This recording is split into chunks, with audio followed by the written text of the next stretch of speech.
was posted in accordance with the Wisconsin meeting laws. Pledge of Allegiance. Bob, would you like to lead us in the Pledge of Allegiance? It's behind you. Pledge allegiance to the flag of the United States of America and to the republic for which it stands, one nation, under God, indivisible, with liberty and justice for all.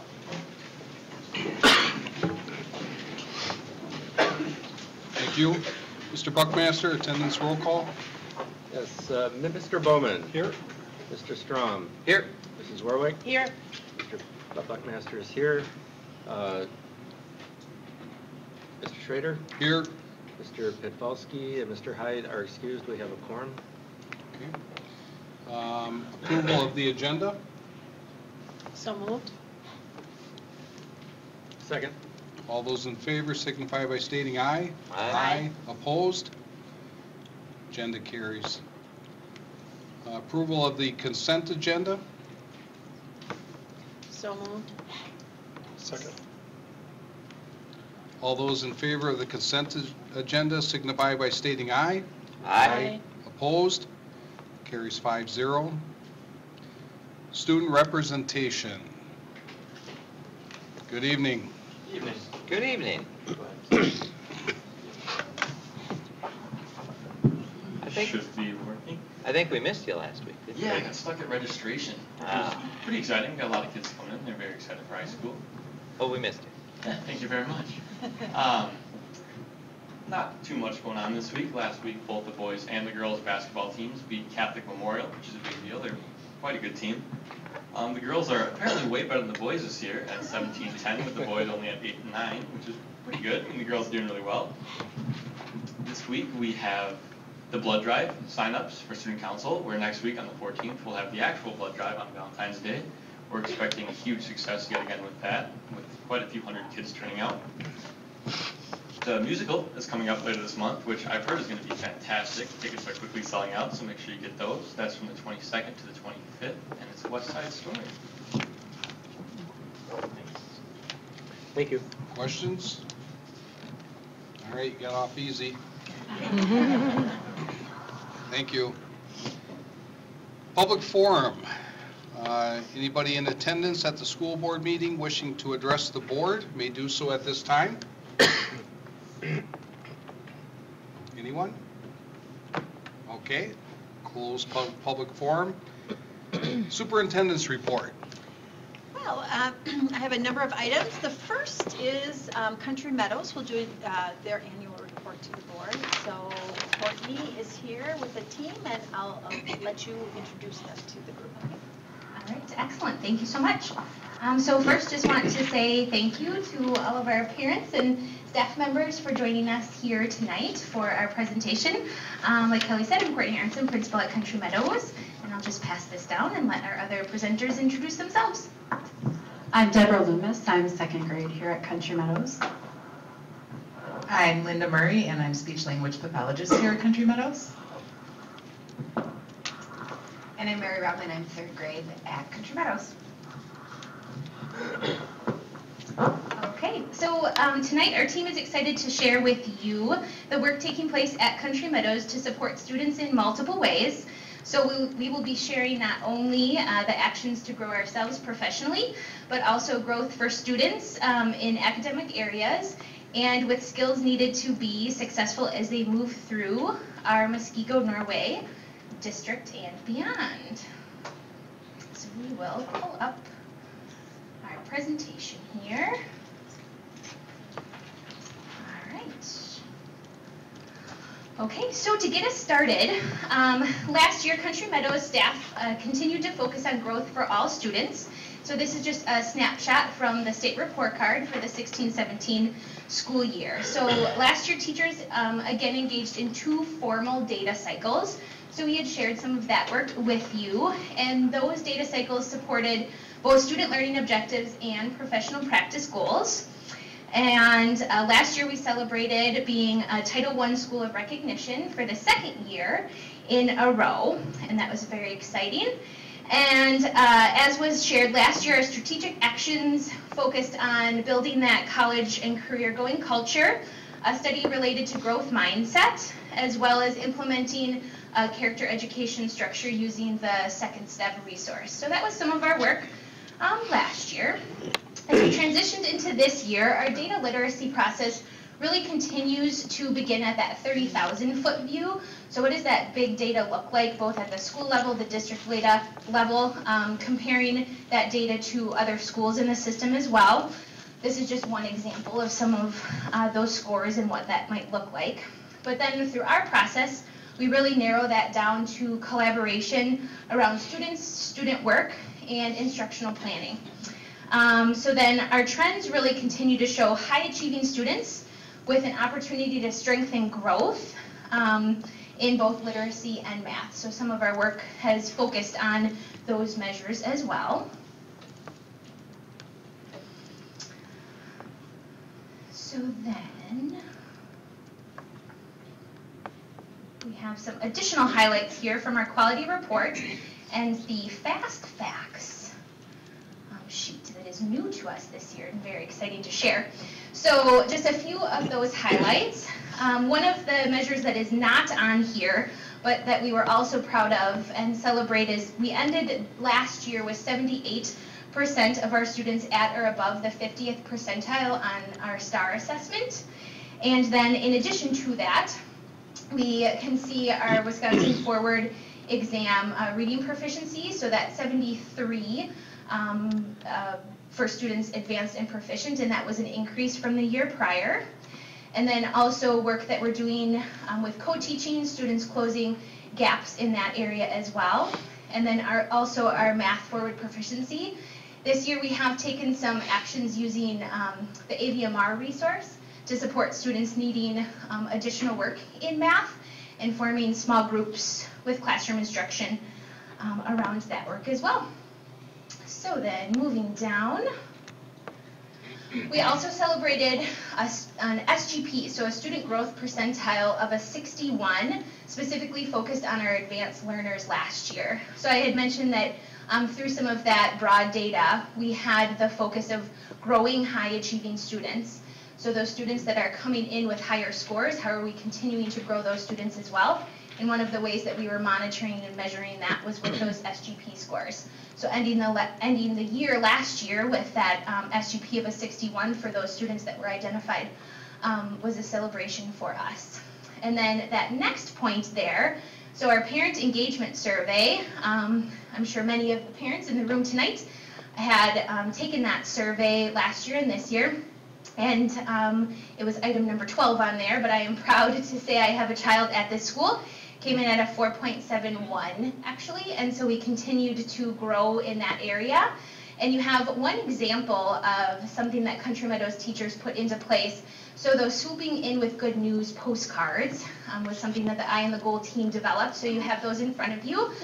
If you flip your top one over, you actually have a message from some Country Meadows students. But when these go home to our students, it is a message from a teacher or a staff member. And so it was just another way for us to touch base with parents and provide feedback. You also have a blank one, so we invite you to write a message back as you listen to some of the work that we are engaged here with tonight to one of the students though. So students have written names on those postcards, and then we'll be sure to deliver those to who they are addressed to. And so other celebrations, our staff retention is at 100% from last year. Again, significantly exceeding expectations. And we had 108 students participate in summer learning opportunities. And then also 95% of our students last year demonstrating positive behavior on the bus. So some of the things that our different leadership teams have been engaged with and supporting throughout the year. So then our actions this year have included a focus on our 6 high leverage practices and identified through professional development and the Literacy Steering Committee.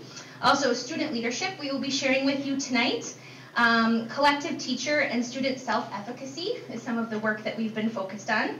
And then opportunities to teach students skills that really focus on the whole child and how that would transfer from grade level to grade level. So we really feel with those actions this year that we're supporting the overall readiness of students to continue moving on challenges that they may engage with, and then also peer interactions that they have to navigate through on a daily basis.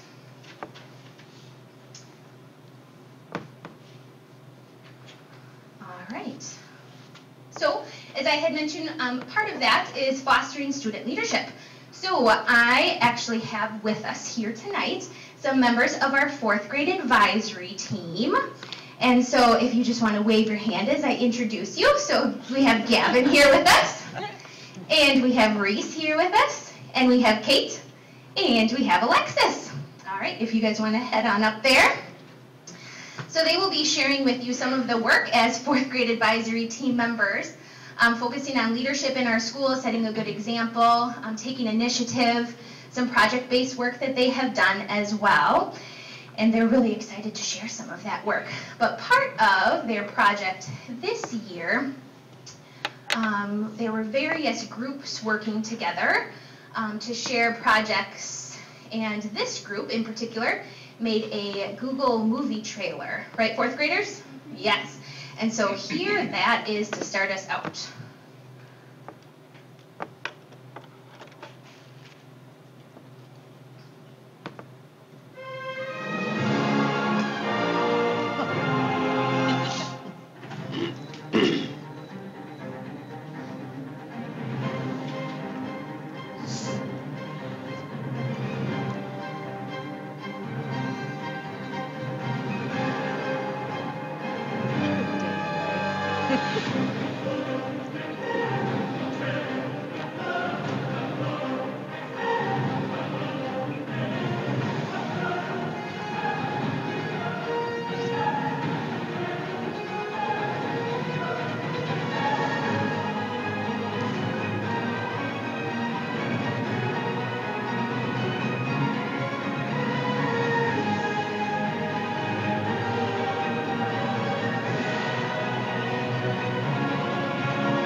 Okay, so some of the pictures included in their trailer were other 4th grade advisory team members presenting to classrooms. So each team came up with a project and a proposal for that project, and then a plan that they then carried out, and it resulted in presentations being given to every classroom in our school, and they focused on respectful choices out on the playground. And so now they can tell us a little bit more about those.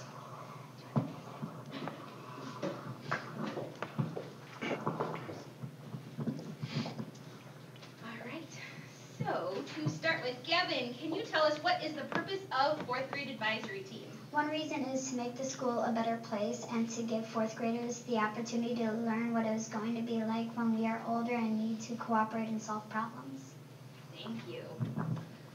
Okay, and Reese, can you then tell us a little bit about what the focus was of your projects that the groups worked on? The focus of the projects were to share information on expectation with the whole school. Another focus was on respect because that was one of the lowest scores on the survey that we take each year. Thank you. And Kate, can you tell us what did you need to do to prepare for your project? First, we had to come up with an idea of something that we could improve on at the school. Then we had to create a plan and work together. Next, we built it up and planned what to say and what to put in. Then we scheduled times with the teachers of other classes and also shared our projects. And finally, Alexis, can you tell us what have you learned from being a member of our 4th grade advisory team?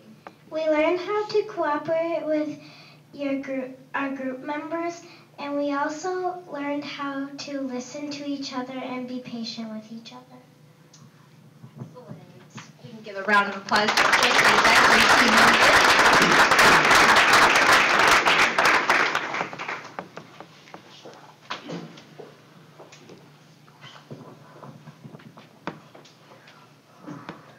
So again, that purpose was, one, as a response to the engagement survey that our students take. So we reviewed those scores, and again, that area of respect being an opportunity that we had for growth. So that was really the initial focus of what that team was working on, and then spreading that throughout each classroom in the building. So then another piece of information around our actions this year was work to foster collective teacher and student self-efficacy. So collective teacher efficacy really refers to the staff's shared belief that through their collective action, they can positively influence student outcomes. So teachers have been engaged this year with professional development on our green days that we have titled Know Thy Impact. And we share that title with John Hattie, so we're really coming around his research and work, which connects to the research that was done when the study of the high leverage practices really began as well. So we see that teacher efficacy itself has one of the highest effect sizes of a 1.57, meaning that actions around what that is and what that work is have a greater impact on student growth from year to year. So many of our teachers then took that work and expanded it to the work that they're doing with students. So this little picture up here is an example of an anchor chart. So the behaviors that a teacher has that have a positive impact on students in their classrooms. So when that was introduced, teachers then spread that and used a part of our resources from AVID that we started the year with professional development. So this is a quote from one of the AVID foundational resources that teachers have, and it says, when students understand themselves as learners, it is one part of the journey to becoming self-directed learners. So as far as that self-efficacy piece goes, it's commonly defined as the belief in one's capability to achieve a goal or an outcome.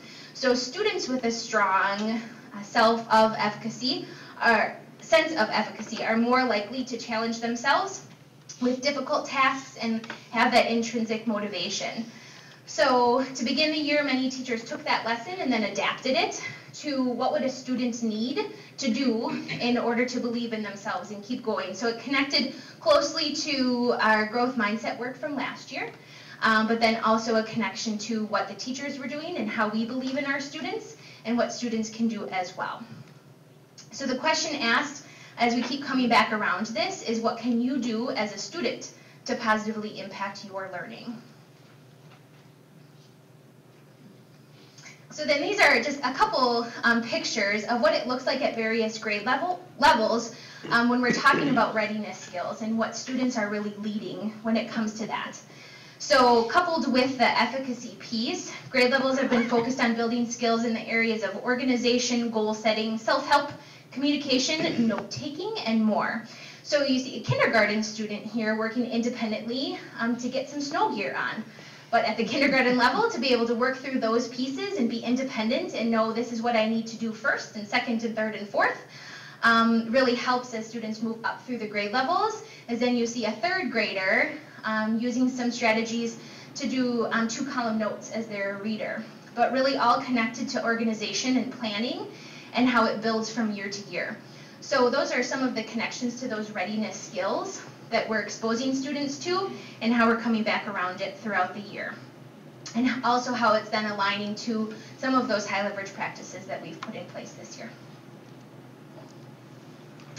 So next up, Mrs. Loomis is going to share information regarding our next steps connected to college career and community readiness.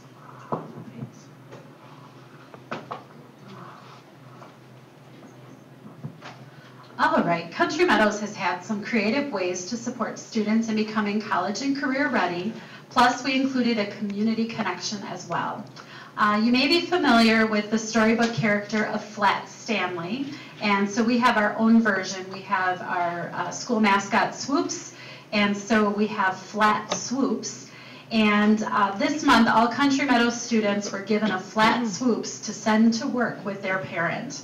But before going to work, Swoops needed some help getting dressed for the job, and then the parents were asked that during the course of the workday that they would take a photograph of Swoops at work These two photos here are examples of swoop at work.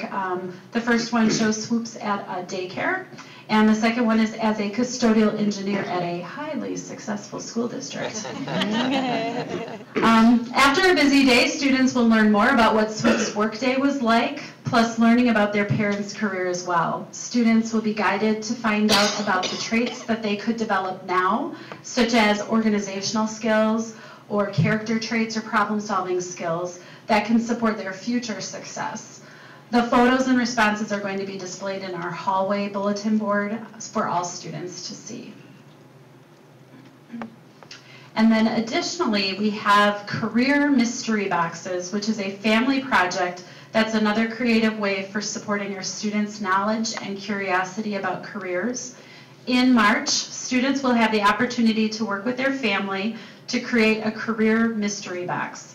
This type of diorama should represent a career showing the environment, the elements, and the tools of the career without actually naming the career. That's what makes it a mystery. The boxes will be displayed in the library and will remain on display during our Family Mixer event that takes place in May. So the displays are sure to prompt some student dialogue and interest in a variety of careers. The next few slides will focus on how Country Meadows has incorporated teaching the whole child. This year, Country Meadows focused on the development of citizenship and philanthropy through an all-school read-in fundraiser with a hurricane project, as well as social-emotional learning skills during monthly lessons and social experiences on Friendship Fridays. Country Meadows is currently embarking on a 21-day kindness challenge to further teach our students how acts of kindness can positively impact their school culture, community, and beyond, creating a lifelong skill.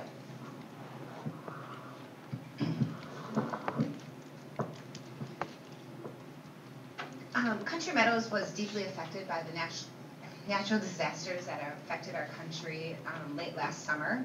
Students and staff really we wanted to help.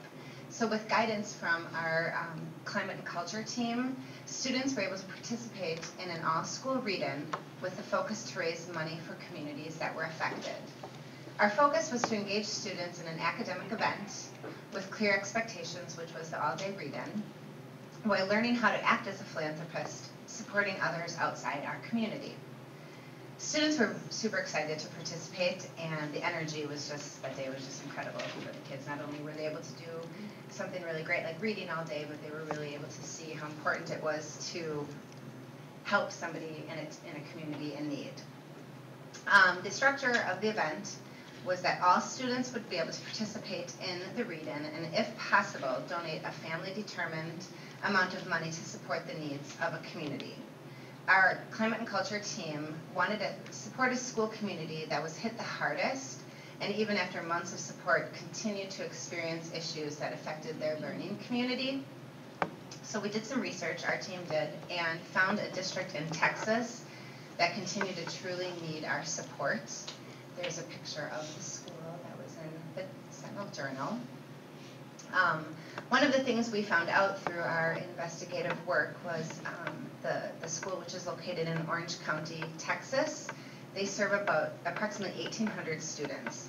At the time of our research, which was about the middle of November, we found that the elementary and high school campuses they were most affected, they were still learning in their gyms, and some classrooms were even taking place in small closets, and the student grade levels were divided by tarps. So it was just an amazing setup for the kids, and as we said earlier, the community was really doing their best to provide ongoing support for the kids. So after the read-in, we met and realized that we were able to raise enough funds to provide 10 math bundles for first grade, 15 social studies workbooks for their second grade, 2 language art books, and as many as 25 assessment grades for the fourth graders. In the end, our Country Meadows students were really excited, and they were really proud to help the community, and this was just a valuable lesson, learning about empathy and what it's like to be a community member helping others. So, by definition, cooperative play involves the division of efforts among children in order to reach a common goal. Play is how young children learn. Through play, children develop the skills they need to expand their physical, emotional, social, and cognitive abilities. And we at Country Meadows recognized how important cooperation and play were to our students. So we created Friendship Fridays. On these days, we celebrate student successes with our Golden Awards. These awards include behaviors demonstrated outside of our classroom, such as in other areas of the classroom, the music room, physical education on the bus, and in the lunchroom.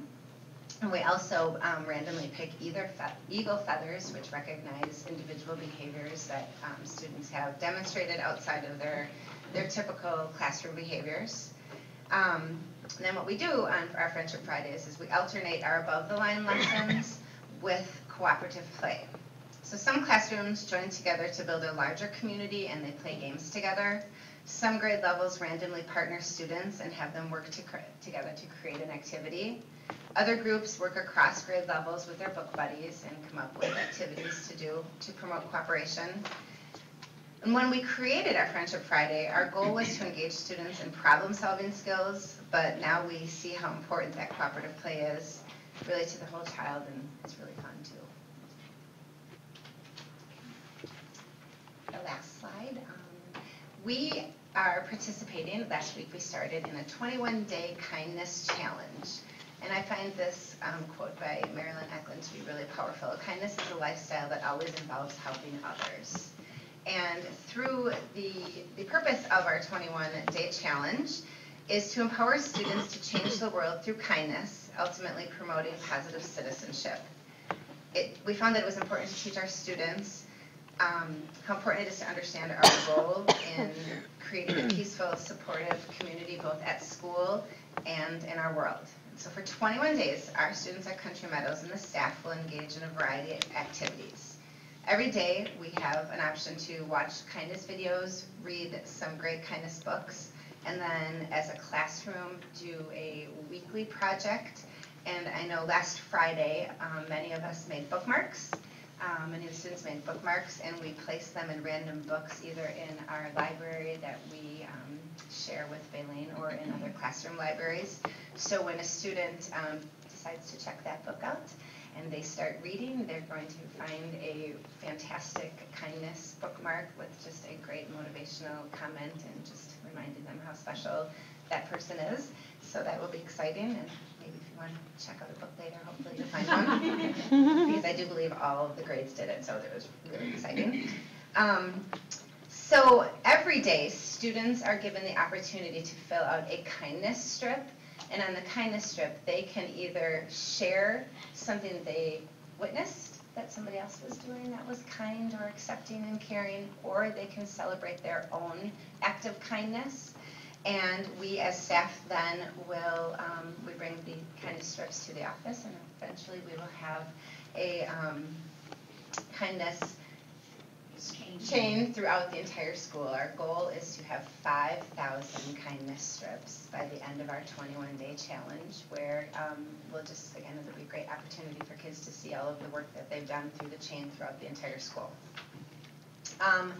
We introduced the challenge during an all-school assembly with members from our 4th grade advisory group leading the activities. And here's a picture of one of the 4th grade advisory just handing out one of our cards, just saying something kind. And I know one other student decided to give her teacher a hug, which was a really great celebration. We also have included our parents and encouraged families to take photos of their child engaging in an act of kindness. And we ask that they share these with us, a picture of this activity with us for our end of challenge celebration that we'll be holding at the end of February. And so we're just really excited to see our students grow in peace and learn different ways to make our world a better place.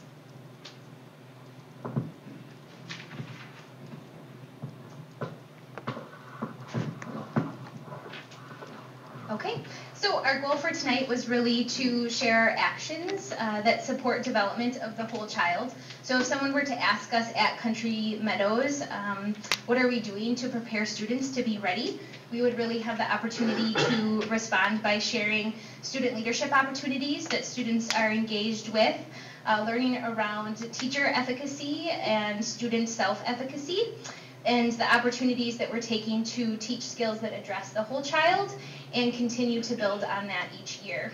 So we feel really with those actions that students' overall readiness for the next grade level they move to, with the challenges they engage with, or the peer interactions that they navigate through, that we're doing our best that we can to prepare them for those things. So does anyone have any questions right now for us? Or our advisory team members? We're prepared to answer questions as well. I don't have a question, but just a comment. One of the great things about coming and doing these rotating board meetings is, as you know, we go to every school once a year, and I love it when we get to hear from the kids. That's just so cool. So thank you for coming on out tonight. Thank you for getting up in front of the crowd and talking. When I was in 4th grade, I wouldn't have done that. So thank you, and thanks for having them come out. Yeah, absolutely. Thank you. Way to go, guys. Anything else? Well, thank you. Thank you. Thank you Thank very you. much.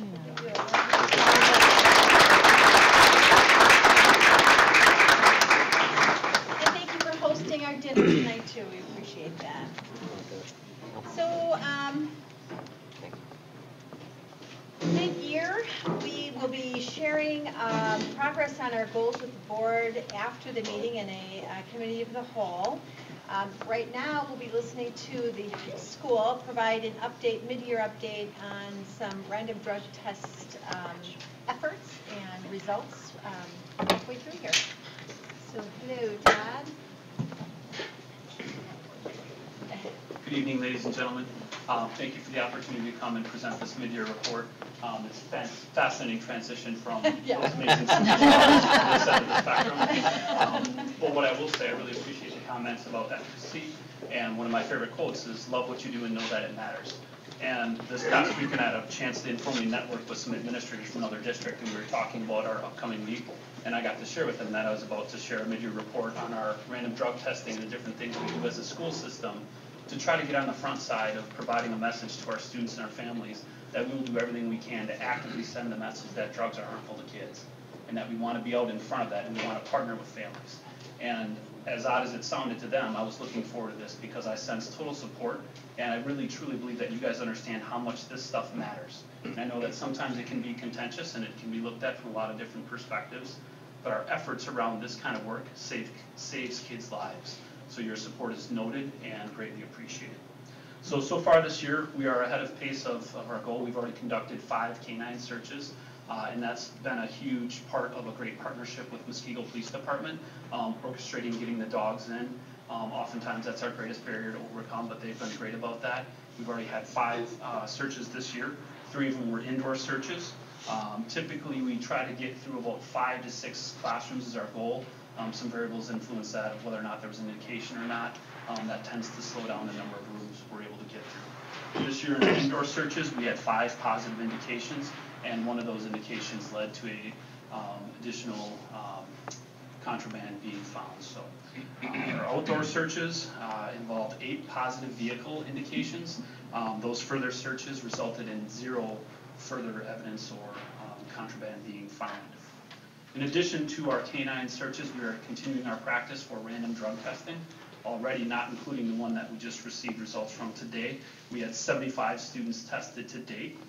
Through those results, we had 1 positive result, and that was a result of a student declining and refusing to take the test.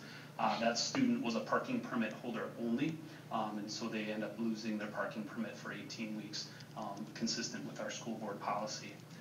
Through this point, we've had no students who are participants of co-curriculars have any positive indications. Probably one of the greatest points of of folks contesting or questioning what's happening has to do with students who are selected multiple times. It's something that we as a system have had a lot of conversations around, where we have a student who could be, through their journey, selected. We've had a student selected 4 times already. We continue to partner with ProHealth. They have experts on this, and they've worked with us to craft their response to how that works. Their organization works with other huge organizations within the state of Wisconsin, Department of Transportation, and they use the exact same software system to provide the randomization of the numbers. And That's explained in the email that it's actually a form letter that they crafted for us, and they are open to answering any questions that parents have. So when these indications happen, we view it as very much an opportunity to partner with a family and have some great conversations around, okay, yes, an indication did happen. What can you do about it? How can we work together to support them? And if you feel frustrated that the name came up again and again, it's not a targeted approach. It's the reality of a great system that truly is randomized. And just because you were pulled one time, you do not get to be excused from the remainder of our random drug tests. So it kind of keeps students in the pool. So for example, if a student was tested one time as a sophomore, that doesn't mean they now have freedom and flexibility to feel like I could never be pulled again.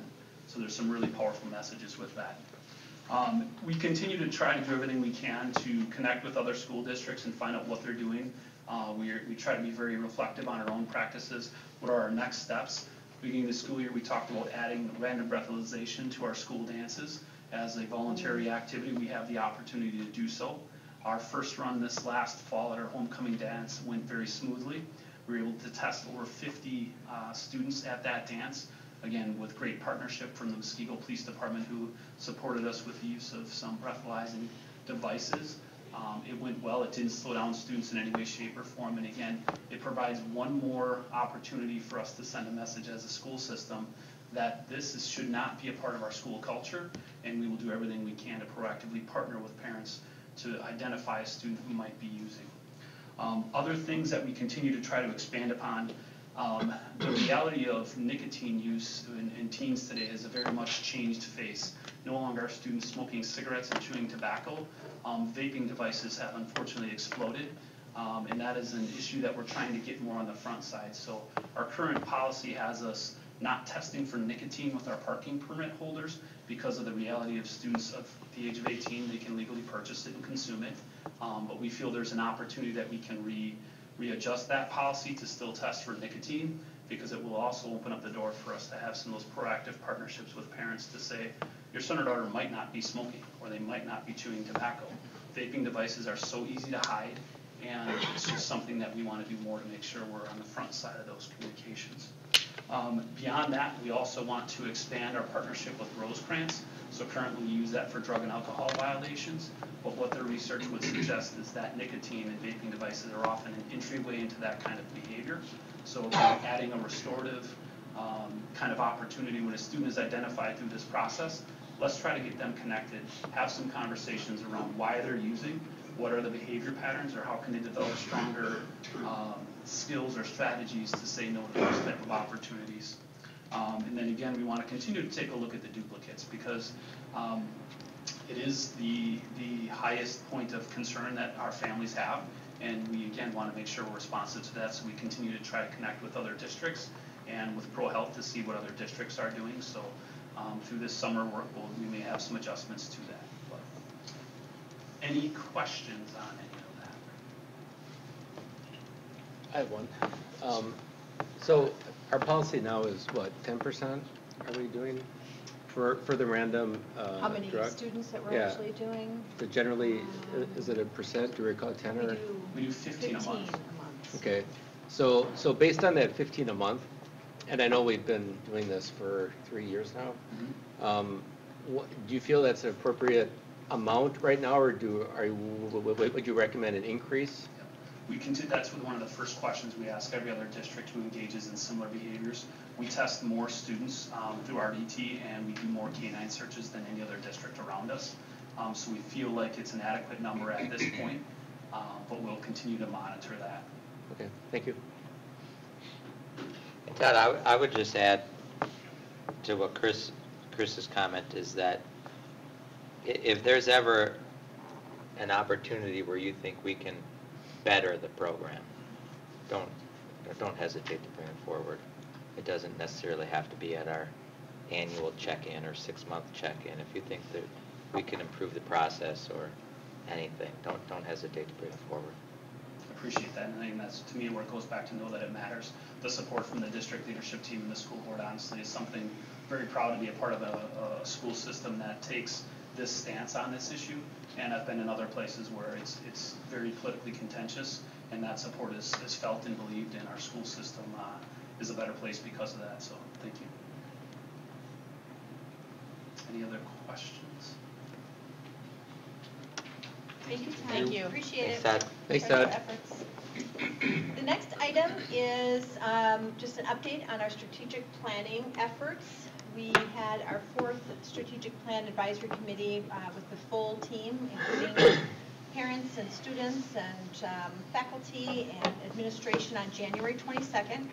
We continue to further define different areas, particularly in the areas of metrics. So, but on a 30,000 foot level, really just looking at our 5 values that really brings us great balance within our system. So high achieving student learning environment, an environment that attracts, develops, and retains highly effective personnel, a district that's worthy of community support, a system-wide continuous improvement, and the long-term financial stability. So those 5 areas really looking at students and staff and community and continuous improvement and financial stability, and working that in as the core of our strategic plan.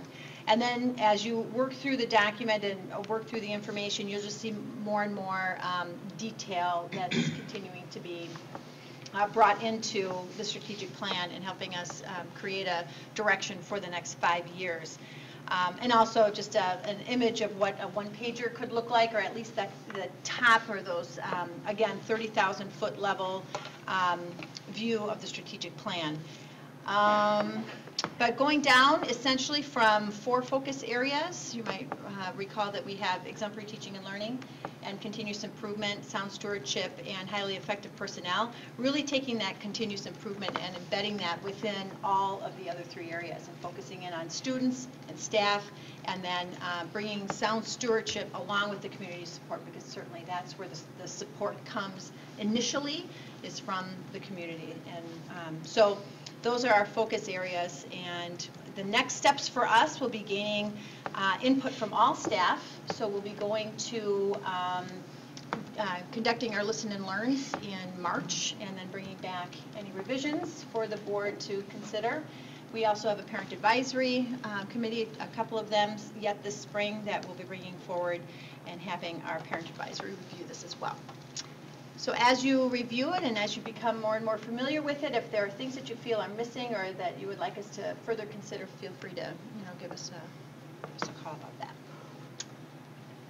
And the last item is our contributions to the profession, which is ongoing efforts from our staff and leadership team to get out there, spread the word of the great things that are going on here, so that, again, sort of that altruistic view of making sure that we're contributing to the profession of education and really helping all public and private schools get better. So wherever we can share and they want to hear, we're out there doing our best.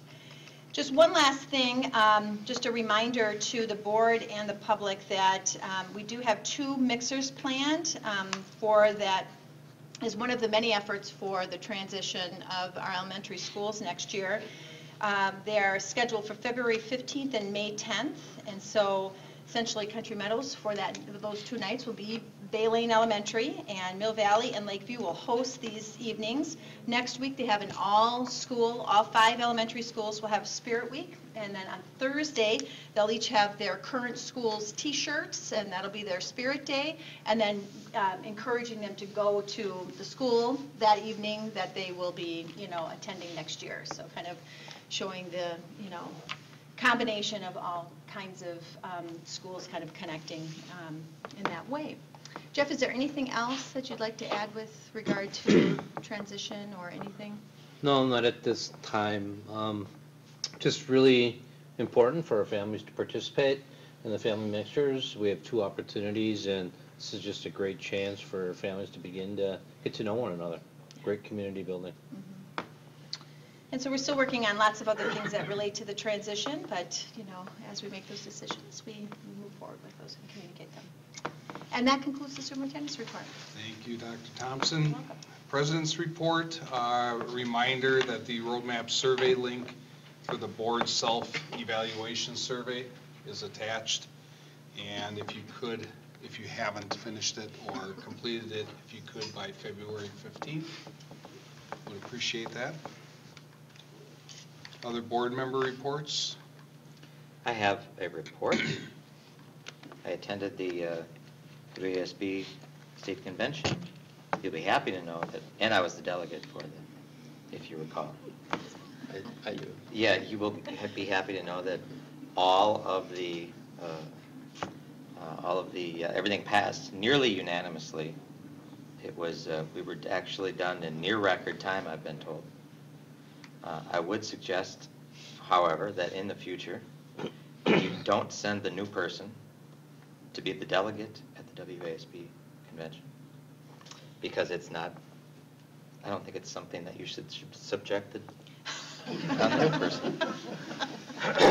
I also, that was Wednesday. You're welcome, by the way, if they heed my advice. Wednesday, then, I also went to the keynote speaker and saw Julie there. And it was from a guitarist that was with a band in 1997 that reached #1 on the Billboard charts and was nominated for 3 Grammy Awards. Appeared on David Letterman, The Tonight Show, Jay Leno, Saturday Night Live, Good Morning America, and more.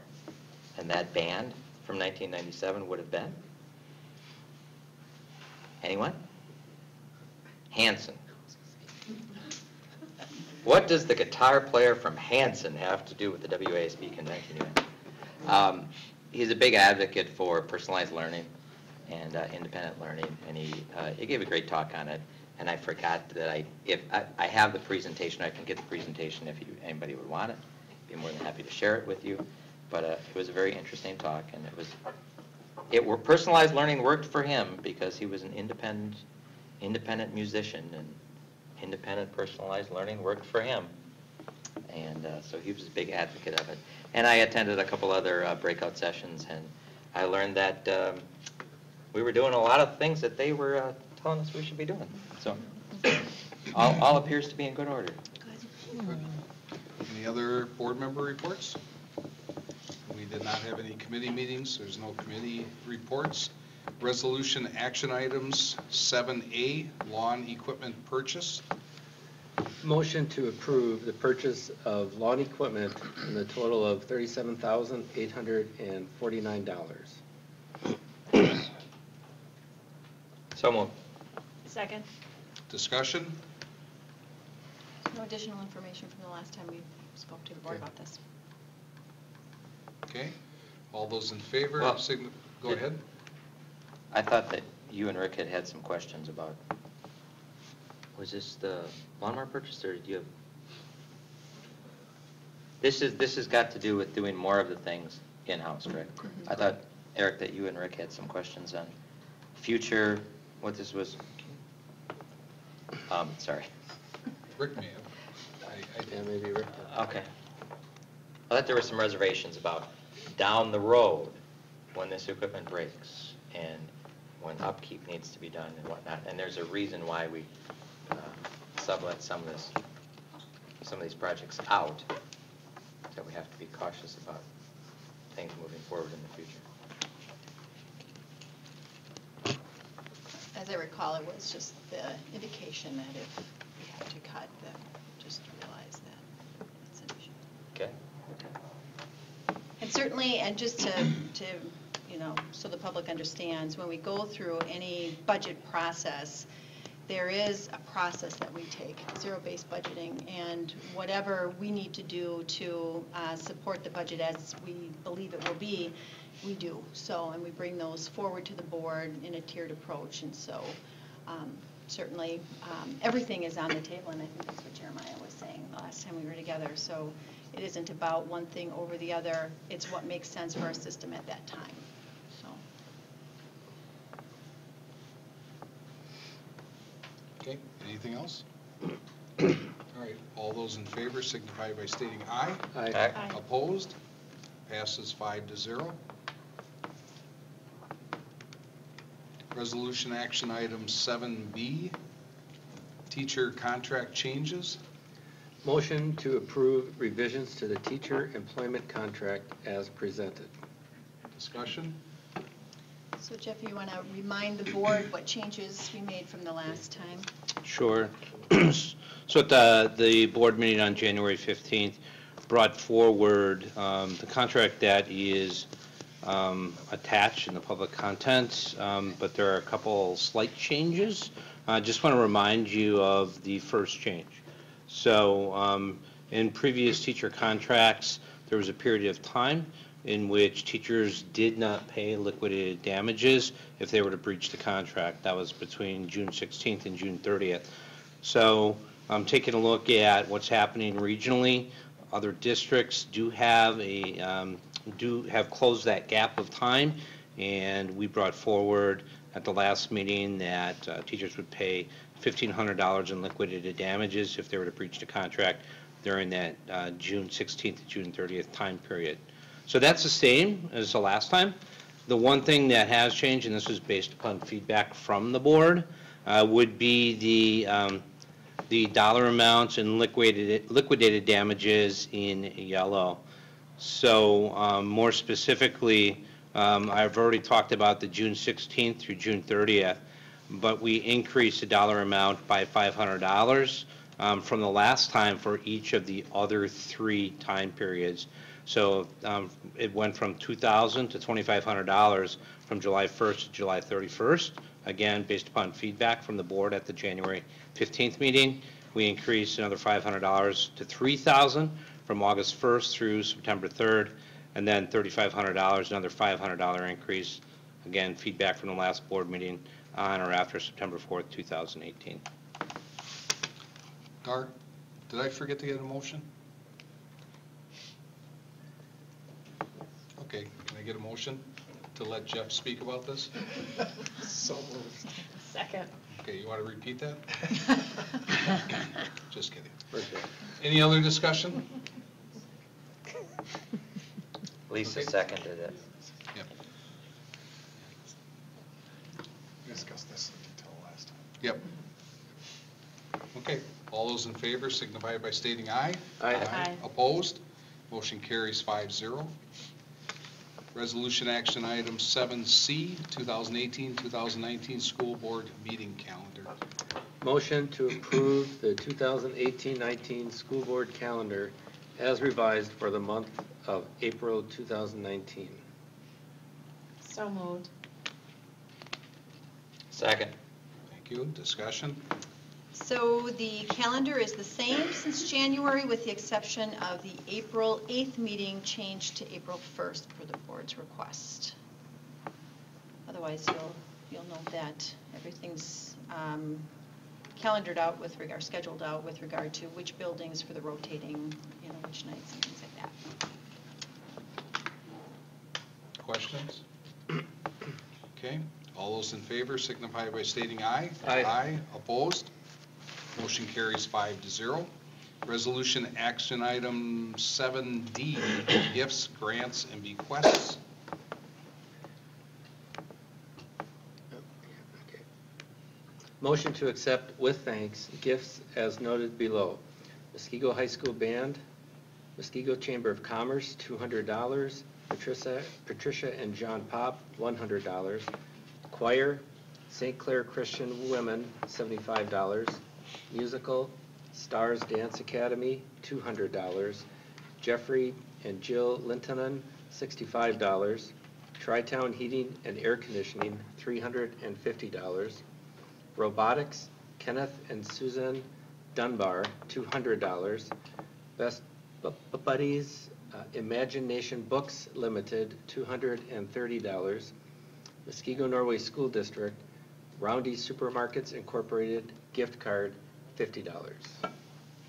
So moved. Second. Thank you. Thank All you. those in favor signify by stating aye. Aye. Aye. Opposed? Motion carries 5-0. Discussion items, 8A, 4K contracts and realignment. Julie. So in your packet of information, there are 2 topics surrounding 4K. Dawn and I actually met with our providers this past week, and if you remember last year, we had talked to you a little bit about 4K and some of the changes we would like to see in the future with regard to the contract and the way that we share information and things of that sort. So a draft of the contract was provided to you in your packet, so you can see some of the changes that we are requesting. We did have the opportunity to show this to the 4K providers, and all of them were in support of all of the changes. So we wanted to share those with you. I don't have to go through them one by one because there's some of it's just legal language that was updated. But one of the things that we did talk about that was a concern that all of them were okay with, we had talked about sharing the salary and benefit information as well as job descriptions for all the teachers at each of the schools so that we can ensure that there's consistency across all of our schools with each of our providers. And so we're happy to get that information into the contract. Dawn, was there anything else that really stuck out for you? The other piece for consistency was the planning. The guaranteed time for teacher planning and preparation without other duties assigned from the site itself. Again, just trying to build consistency. We talk about retention of staff within the district. We want retention of our staff within the 4K program as well. We really value those teachers, and we believe having more consistency will help us with that. So were there any questions about the contract itself? So go back to what you stated initially. So what exactly are you providing and who are you providing it to? So from the 4K providers, they will actually be providing us salary and benefit information for the 4K teachers that they hire. One of the things that we found is there's turnover in certain providers and not so much in others. And so to be able to have some sort of consistency to see what's being offered, so we can have conversations with the providers if we feel that the salary and benefits are really off, and we need to consider maybe some suggestions as to how to alter those. So it would just be them sharing that information with us at the beginning of every year. So at this time, it's suggestions. We're not dictating. We are not dictating. I think what we wanted, because we haven't seen that information before, we really wanted to get an idea of what it looks like first before we kind of go in one direction or the other. We are doing the 4K review next year, the bigger review, so that would give us an opportunity to have that information for that review without making too significant of changes to the contract. Are your providers under the impression that it's confidential or not confidential? Open to the public or confidential? I don't know. We did not discuss that. They really had no reservation letting us know and sharing that information, but we could mention to them anything that really comes to us is open or subject to open records. Yeah, you want to let them know that. That's a good point. Any other questions on the contract? Okay, so we'll be bringing that back then the next board meeting for your approval. And the other piece of 4K, because of the redistricting and the consolidation of the schools, we did have to look at where our 4K boundary lines were once again. It's not as easy now to say all of one area fits into, like all of Mill Valley's attendance area fits into one particular 4K site. So we did have to make some adjustments. Again, we met, and this information has been reviewed with the elementary principals as well as the 4K providers, and also with lamers to ensure that we are able to have these boundaries the way they are, have the students transported still within our guidelines of how long students should be on the bus and things of that sort. So all of that has been vetted, and so these are the proposed boundaries. If you'll see on the left-hand side, and actually I uploaded just the main page over the weekend, but I did today provide greater detail for each of the attendance areas, so I was able to zoom in a little bit more to get better street views for you. But Mill Valley really will be split north and south between Mary Linsmeyer and Discovery Days North. The purple area in Bay Lane Elementary attendance area will go to Kids Campus, and that's because that has our highest population of students and highest growth at this point, and Kids Campus can host 80 students as opposed to 40 at every other site. The blue area will go down to Discovery Days South, and that's Bay Lane, the rest of the Bay Lane Elementary area. And then all of Lakeview will actually be able to stay at Little VIP. And that is based on numbers. We've received numbers for 4K interest, and now really 4K or registration is open. So, but based on the interest, we had Melanie actually put together and place every student on the map so we could verify that all of the students, that we weren't over capacity at any area. And this seemed to work out the best for everyone. So, questions on my awesome mapping skills? I noticed you have the bear den, zoo, and petting farm. It was very large on Google, I don't know why. Just outside of Lakeview's attendance area. Okay. Well, the good part is most 4K students only spend 1 year in 4K. Correct. So Correct. if there is a boundary line change, it's a little easier to understand and agree with, I believe. Right, right. And we did have a change 2 years ago. Yes. And so there are adjustments that we make based on population. And also students can request, just as they can with any other grade level, to go to one school or the other through the interdistrict transfer process, so. Okay, questions? All right. Information follow-up, 9A project update. It's just information for the board, similar to what we've shared with you in the past. Dan will be with us at the February 19th to provide more of a specific update that these documents have been updated for your perusal. How's our fiber and our fiber grant coming? You can certainly learn more about it later. For the general population, I'll give a quick update. We have connectivity to the middle school in terms of the conduit already in place. The next steps are between Muskego Lakes and our Bay Lane Middle School as well, back to the district office. And we are also still waiting on E-rate approval. So those are probably the most important updates, other than, as you would imagine right now with the weather being as cold as it is, work has stopped for now. So. Anybody have anything else? Okay, motion to adjourn? So moved.